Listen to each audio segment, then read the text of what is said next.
All right, so get this. We're diving deep into AI ethics today. And it's funny. AI ethics is like one of those buzzwords you hear everywhere these days. But what does it even really mean when you get down to it? I'm ready to dig in. How about you? Absolutely. And you know what's so interesting? The whole idea of AI, it sparks all these ethical debates even before we get into specific examples. So we're not just talking about robots going rogue and taking over the world. Yeah. This excerpt you had me read from Sven Nyholm, it's almost like he's coming at AI from a whole philosophical angle. Exactly. Nyholm really pushes us to go beyond those typical headlines, those robots are going to steal our jobs narratives. Yeah. He wants us to really dissect it, define what AI, even IIS. And that's where things get really interesting because it starts to challenge our assumptions about responsibility, about the meaning of life, even what it means to be human. Whoa, okay, so pop quiz time for everyone listening out there. What is AI? I mean, is it just robots? It sounds like there's way more to it than that. You hit the nail on the head. It's definitely more nuanced than it might seem at first glance. Nyholm actually lays out this whole spectrum of definitions. Think of it like this AI can be anything that's designed to mimic human intelligence, whether it's actually thinking in the way that we do or just really good at making us think it is. Okay, now that is trippy. Think about it. Like imagine a chatbot that sounds exactly like your best friend. Yeah. Knows all your inside jokes, everything. Right. Is it really intelligent, or is it just an incredibly convincing mimic? And that is where things get really ethically tricky. Right. Like, I'll be honest, when I hear AI ethics, my brain goes straight to sci-fi movies. Those dystopian robot uprisings? But it sounds like Nyholm wants us to think bigger than that. Absolutely. I mean, of course, thinking about the potential harm from AI is important. But what about the flip side? What about the potential for AI to do good in the world, to actually make our lives better? Okay, so we're talking about AI as a force for good. Could it really make our lives more meaningful, more fulfilling? Because, the excerpt mentioned those responsibility gaps. Could those also be like meaning gaps? That is such a great connection. If AI starts taking over all the tasks that we used to find fulfilling, then where does that leave our sense of purpose? But on the other hand, imagine if AI could free us from all the meaningless stuff, all those tedious, repetitive tasks that just drain our time and energy. So like AI could be this meaning booster, giving us the space to focus on what truly matters. Exactly. What could we achieve with all that extra time and energy? It's like AI could unlock all this hidden potential within us. And this actually ties into something else Nyholm talks about. The idea of AI not just replacing humans, but extending our abilities. So instead of being afraid of becoming obsolete, we should be thinking about this future where AI is like a tool, a powerful extension of ourselves, amplifying our creativity, our problem-solving abilities, even our understanding of the universe. It's a really exciting prospect. We're talking like superpowered humans. But, and I hate to be a downer here, but there's always that question lurking in the back of my mind. What about control? It's like this primal fear, right? This fear of the unknown, of losing control. It's been with us since the dawn of time. Totally. Like the more things change, the more they stay the same. Right. But this isn't just some abstract philosophical thing anymore. We're talking about real-world technology, and it's evolving so fast. In fact, this excerpt mentioned Alan Turing. Oh, absolutely. The godfather of AI. Right. And he was already freaking out about machines becoming smarter than humans, like back in the 1950s. It's true. He was way ahead of his time.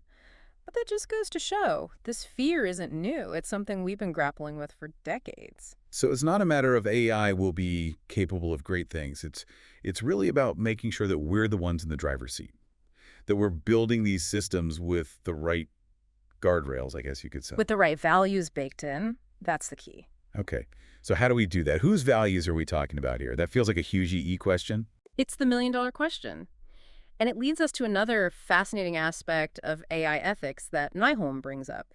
This idea that there are actually 3 different levels of ethical questions we need to be thinking about. 3 levels. Okay, listeners, time to take out your notebooks. Give me the rundown. What are these ethical levels all about? All right, so level 1. This is about the AI that's already out there in the world. Think algorithms. The ones making decisions about what you see on your social media feeds, who gets approved for a loan, all of that. Self-driving cars, navigating our streets, making split-second decisions that could mean life or death. It's the ethics of the here and now. Okay, so that's level 1, dealing with the AI that's already out there. Correct. What about level 2? Level 2 takes us into the realm of perception. How we as humans perceive AI, the assumptions we make, the anxieties we project onto it. Remember that Google engineer who was convinced an AI had become sentient? Oh, yeah. That was wild. It really makes you think about the power of our own biases and expectations when it comes to AI. It's true. We're always anthropomorphizing things. We give our cars names. We talk to our plants. So it's no wonder that when we encounter something as complex and potentially powerful as AI, we can't help but project these human-like qualities onto it. But is that even accurate? That is the million-dollar question. And that leads us to the third and possibly the most mind-bending level, the ethics of AI that doesn't even exist yet, the AI of the future. Okay, so now we're talking superintelligence, artificial consciousness, No. all that stuff that sounds like it's straight out of a science fiction movie. Exactly. But here's the thing. Those seemingly far-fetched scenarios, they could become our reality a lot sooner than we might think. Yeah. And the decisions we're making right now today are shaping that future. It's like we're laying the foundation for a skyscraper. We wouldn't just start piling up bricks without a blueprint. Precisely. We need a plan. And that plan needs to be rooted in a deep understanding of the ethical implications of AI. So how do we even begin to wrap our heads around these huge existential questions? Especially with AI evolving at such a breakneck pace, it feels like every day there's a new headline, a new breakthrough. Where do we even start? You're right. It's a lot to process. But I think it all boils down to values. It's about having these conversations, asking the tough questions. What kind of world do we want to create? What are our priorities as human beings? What kind of future are we building? It's not about pumping the brakes on progress. It's about steering it in the right direction, making sure it benefits everyone. Exactly. And that requires open dialogue, diverse perspectives, a willingness to listen, to learn, and to adapt. That's why I think Nyholm's work is so important. He's providing a framework for having these conversations, for navigating these incredibly complex issues. And he doesn't just talk about this stuff in some abstract, theoretical way.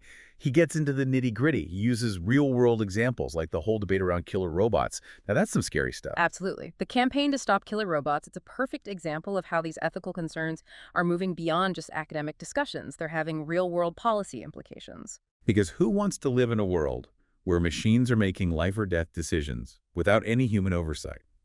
It's like we're handing over the keys to our future without even bothering to look at a map. And it highlights why it's so crucial to incorporate ethical considerations into every single stage of AI development. From the very beginning, it's about proactive responsibility, not just reacting after something goes wrong. It's like that old saying, just because we can doesn't mean we should. Right. We have a responsibility to think about the consequences of the technology we create, the power we're unleashing. It's both exhilarating and terrifying at the same time. It really is. But it's not just about preventing negative outcomes. It's also about harnessing the incredible potential of AI. This technology could help us solve some of the world's most pressing problems, from climate change to disease. It's about using that power wisely and ethically. Okay, so we've covered a lot of ground here. Listener, are you still with us? I hope you're as fired up about this conversation as we are. Because here's the thing. AI ethics, it's not just some abstract debate happening in a vacuum. It's about our future, the future we're building together. And it's a future where, as Nyholm argues, we need to move beyond just thinking about what AI can do for us. We need to think about what it means to us, to be human in an age of intelligent machines. So we've talked about the different levels of AI ethics, the potential benefits and risks, the need for responsibility and oversight. But there's one more mind-blowing concept that Nyholm throws into the mix that I think is going to really get you thinking. He brings up this idea of artificial moral agents, which, like, whoa. What does that even mean? Are we talking about AI that can actually make ethical decisions, like on its own? It's a question that's been floating around philosophical circles for centuries, long before AI was even a thing. But the really wild part is that with AI, we're no longer just theorizing.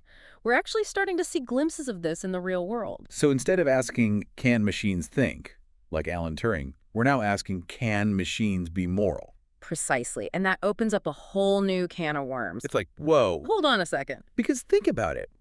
What ethical framework would an artificial moral agent even operate from? Would it be pure logic, a set of pre-programmed rules, or something more like empathy? And then who gets to decide which framework is the right way? It's a lot. Right. Because even WE can't seem to agree on one universal moral code as humans. So how can we possibly program one into a machine? It feels like we're already in over our heads. It's a monumental challenge. There's no doubt about that. But I don't think that means we should just shy away from the conversation. In fact, I think grappling with this very question, trying to define morality in the context of AI, it could actually help us better understand our own ethical systems. Wow, that's That's a really interesting way to look at it. It's like AI is holding up a mirror to our own humanity, forcing us to take a closer look at our own values and beliefs. Exactly. And that's the unexpected beauty of this whole field of AI ethics. It's not just about building machines that can make ethical decisions. It's about using this journey as an opportunity to become more ethically aware humans ourselves. Okay, mind officially blown. I always love a good paradigm shift.